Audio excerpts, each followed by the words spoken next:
ایک عجیب رواج آ گیا ہے، لوگ عید پر دور دوسرے ممالک سے بھی گھروں کو نکل پڑتے تھے اور ملک میں جہاں کہیں دور دراز ہوتے چل پڑتے تھے کہ عید گھر منائیں گے۔ اب میں دیکھ رہا تھا کہ خواتین اور بچے بھی مردوں کے ساتھ عید کے دن کھانا باہر کھا رہے ہیں ہوٹلوں پر۔ کتنوں کی خبریں آئیں، کوئی دیر جا مرا، کوئی کہیں جا مرا، گاڑی کے ایکسیڈنٹ ہو گیا، بچے مر گئے، بیوی مر گئی، خود مر گیا یا زخمی ہو گئے۔ عید میں لوگ باہر سے گھروں کو آتے تھے، یہ گھروں سے ساروں کو لے کر لد پڑے، کوئی واپس آ گئے، کوئی مارے۔ کیا فائدہ ہوا؟ یہ جو آپ عید پر سیر کو غان جاتے ہیں، اس کے پیسے غریبوں کو کیوں نہیں دیتے؟ عید گھر منا لیں، اور وہ جو اخراجات وہاں، یہ تو کبھی کسی نے نہیں سوچا۔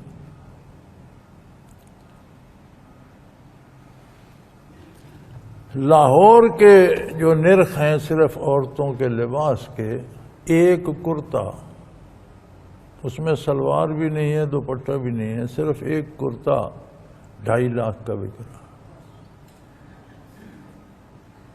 آپ جو 50 روپے یا 60 روپے کا کرتا بنا لیتے ہیں 12-15 روپے گز لے کر، وہ زیادہ چلتا ہے، اور 2.5 لاکھ والا تو جو 2.5 لاکھ کا خریدتے ہیں نا، یہ ایک دن پہنتے ہیں، پھر دوسرے دن کہتے ہیں اب یہ تو لوگوں نے دیکھ لیا کہ میں نے پہنے ہوئے، اب تو یہ پہننے کے قابل نہیں رہا۔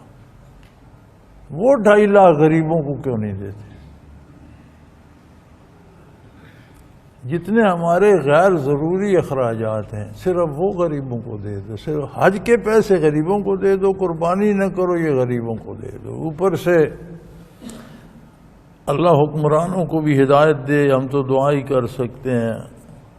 پتہ نہیں کس نے یہ شوشہ چھوڑ دیا کہ جی وہ جو جانور کے قریب جائے گا اسے کانگو وائرس ہو جائے گا۔ وہ ظالم کے بچوں، ہمارے پاس تو ہمارا بینک بیلنس ہے ہی جانور۔ کاشتکار کا بینک بیلنس اس کا ٹکڑے زمین ہوتا ہے یا چند جانور۔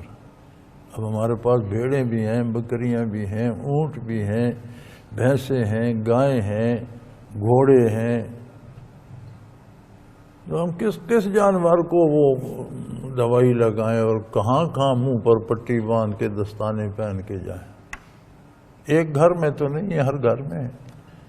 کسی کو کانگ وارث نہیں ہوتا، صرف جو قربانی کا جانور لینے جاتے ہیں اسے کانگ وارث ہو جاتے ہیں۔ حالانکہ قربانی کے جانور جو منڈی میں آتے ہیں وہ ہٹے کٹے، موٹے، تکڑے، صحت مند ہوتے ہیں۔ بیمار لاغر لے کر کوئی منڈی میں جاتا ہے؟ تو یہ ساری وہ سوچیں ہیں، یعنی آپ اس سوچ کا اندازہ لائیں کہ اللہ نے، یہ اندازہ لگا لیجئے کہ اللہ نے حج فرض کیا ہے صاحب نصاب پر، جس کے پاس اتنے پیسے ہیں کہ وہ حج کا خرچ بھی اٹھا سکتا ہے اور جانے اور آنے کے عرصے میں اہل و عیال کو اخراجات اور والدین کو بھی دے کر جا سکتا ہے، اس پر حج فرض ہے۔ صحت بھی ٹھیک ہے، کوئی رکاوٹ نہیں، اور وہ ایسی عبادت ہے کہ خلوص نیت سے اس کے ارکان پورے کر کے حج کیا جائے تو فرمایا گیا کہ وہ اس طرح ہو جاتا ہے جیسے آج دنیا میں پیدا ہوا۔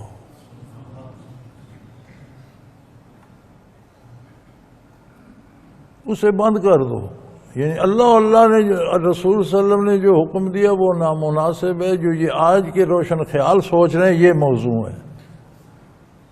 اب اس کا ذرا اندازہ لگا لیجئے کہ عند اللہ یہ کتنا بڑا جرم ہو۔ قربانی کی نبی کریم صلی اللہ علیہ وسلم نے، اور آپ کے اتباع میں روئے زمین پر مسلمان قربانی کرتے ہیں جنہیں اللہ توفیق دیتا ہے۔ ہمارے ملک میں کتنی قربانی ہوئی؟ سرکاری اعداد و شمار تو کہتے ہیں جی 18 کروڑ ہیں، 17 کروڑ ہیں، کوئی 20 کہہ دیتا ہے، لیکن گزشتہ 18 سال سے 20 سال سے مردم شماری نہیں ہوئی۔ 18-20 سال میں جو لوگ ملٹیپل آئی ہوئے ان کا کوئی پتہ نہیں۔ پھر جو مردم شماری بھی ہوتی ہے تو شہروں میں جو ہوتی ہے اس میں بے شمار خانہ بدوش جھگیوں والے کچی آبادیوں والے رہ جاتے ہیں۔ اب یہ کہتے ہیں 1.5 کروڑ کی آبادی ہے کراچی، لیکن اگر جا کر اندازہ کیا جائے کم از کم 4 کروڑ ہے۔ یہ جو 18 کروڑ بتاتے ہیں یہ 22-23 کروڑ سے زیادہ ہے۔ اگلے دن فگر بتا رہے تھے کہ 74,94,000 قربانیاں ہوئی ہیں، چلو 75 لاکھ کر لو، تو 24 کروڑ میں سے 1 کروڑ قربانی تو نہیں ہوئی، 1.25 کروڑ ہوئی ہے۔ آپ وہ بھی بند کر دینا چاہتے ہیں کہ یہ پیسے غریبوں کو دے دو، کہ آپ اپنے میک اپ کے پیسے، یہ روزانہ گاڑیوں کے پیسے، یہ ہوٹلوں کے پیسے، یہ عیاشی کے پیسے۔ یہ ہندوستانی آرمی چیف جو سابقہ تھا، ریٹائر ہو گیا، اس پر کسی نے سوال کیا پاکستانی نے کہ کشمیر میں اتنی فوج 7-8 لاکھ آپ نے رکھی ہوئی ہے، 7-8 لاکھ فوج کا راشن، وردی، تنخواہیں، اسلحہ، بارود، تو بڑا خرچ ہے، تو یہ کیسے پورا ہوتا ہے؟ اس نے کہا یہ خرچہ آپ لوگ اٹھاتے ہیں، پاکستانی اٹھاتے ہیں، ہم تو نہیں کرتے۔ ہم کیسے اٹھاتے ہیں؟ اس نے کہا ہمیں حکومت نے جو پیسہ آتا ہے ہندوستانی فلموں سے جو پاکستانی دیکھتے ہیں، اس کا جو پیسہ آتا ہے وہ ہمیں کشمیر میں فوجی اخراجات کے لیے دے دیتے ہیں، اور وہ اتنا ہے کہ ہم سے تو وہ ختم نہیں ہوتا۔ اس نے کہا یہ کشمیر میں فوج تم پاکستانیوں نے رکھی ہوئی ہے،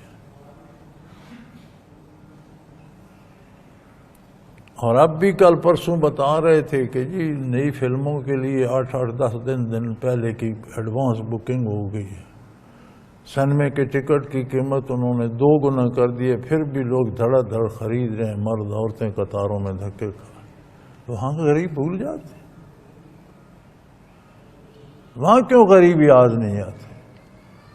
جہاں اللہ اللہ کے رسول کا حکم ہے وہاں آپ کو غریب یاد آ جاتے ہیں۔ کیا غریب اللہ کی مخلوق نہیں ہے؟ اللہ اسلام نے تو غریبوں کے لیے کتنے حقوق رکھے، کتنی تاکید کی ہے۔